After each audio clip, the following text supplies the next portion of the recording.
ما کې به غلطۍ هم وي ما نه به فایدې هم وي باید چې ما ته د ما غلطۍ سړي په میډیا نه ښیي داسې راته وښایي په میډیا خصوصیات ته څوک غلطۍ نه ښیي رسوایي پیدا کوي او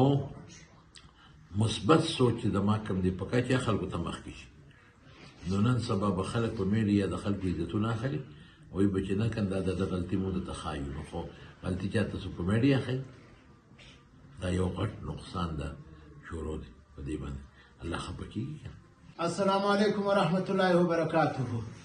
ګران دوستانو زموږ خوشنصیبي ده زموږ سره ولي کامل استاد العلماء شیخ الحدیث والقرآن مولانا محمد ادریس ترنګزی صاحب ناست دی چې زما استاد هم دی زما پیر هم دی چونکې دا موږ د غنیمت موقع بولو چې دی چمن ښار له راغلی دی د امت اصلاح دپاره به مختصره وینا تاسو ته وکړي. بسم الله الرحمن الرحیم نحمده ونصلي على رسوله الكريم. مشرزی صاحب محترم الحمدلله زه خو دلته چې راشم ایوبي صاحب محترم مدرسې پروګرام له کال کې یو ځل راځم او جامعه دارالعلوم جامعه چمن نو تاسو سره پکې خامخا ملاقات کېږي. ستا خصوصي تپوس کوم ښه شو استاده تپوسونه استاده میډیا دا ډېره ښه مثبته چلېږي نو الله تعالی ستا دې بچو له د خیر او برکت زندګي درکړي. بنیادي خبره دا ده چې زه د ټول کشر کل ته وایم چې بچیانو دا سوشل میډیا دا موبایل دا ښه دپاره استعمال کوي بدونه مې استعمال کوي د سترګو ګناه پرې مه کوئ د غوږ ګناه پرې مه کوئ دا ډېر لوی نقصان او بل دا دی زه به تا ته صرف یو مثال درکړم زه خو په دې دنیا ګرځېدلی یم کومو ملکونو کې دا شی رایسته دي که نه کومو ملکونو هغوی دا بې ځایه نه استعمالوي چېرته به ډرایورونه ویني چې موبایل استعمالوي چېرته به د یو ملازم سرکاري ملازم د خپل ډیوټۍ په ټایم کې ونه لري چې دا استعمالوي چې د سټور کې څوک شی خرڅوي اخلي دا به ونه ویني چې دا استعمالوي په لار رواني دا به ونه ویني چې استعمالوي ځان نه ګذرېږي مخصوص اوقاتو کې دا استعمالوي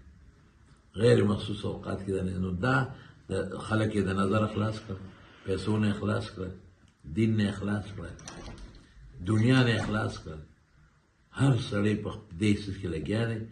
بې ځایه استعمالي بې فایدې استعمالي په ګناه کې استعمالي لیم دا د مثبت استعمال کې دا ازمایښونه دي موږ دې ته ازمایښ وایو چې الله تعالی په مختلفو طریقو باندې په دې خپلو بندګانو کوي په هره زمانه کې کوي او د دې ازمایښونو کې صرف او صرف دا یوه خبره ده ادا دی چې دا بنده الله تعالی ځان ته راجع کول غواړي چې دې له لږ زور ورکړمه ګناه یې ور ختمه کړم او دې ما ته سره رجوع کړي بس دا یو څیز دی چې الله ته رجوع پکار ده الله ته زاري پکار ده استغفار پکار ده منځونه پکار دي منځونه مونږ کوو خو د مونځ چې کوم روح دی هغه پکې نه داسې لکه د بدن ډانچه چې روح پکې نه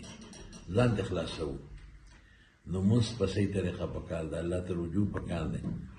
او د علماو سره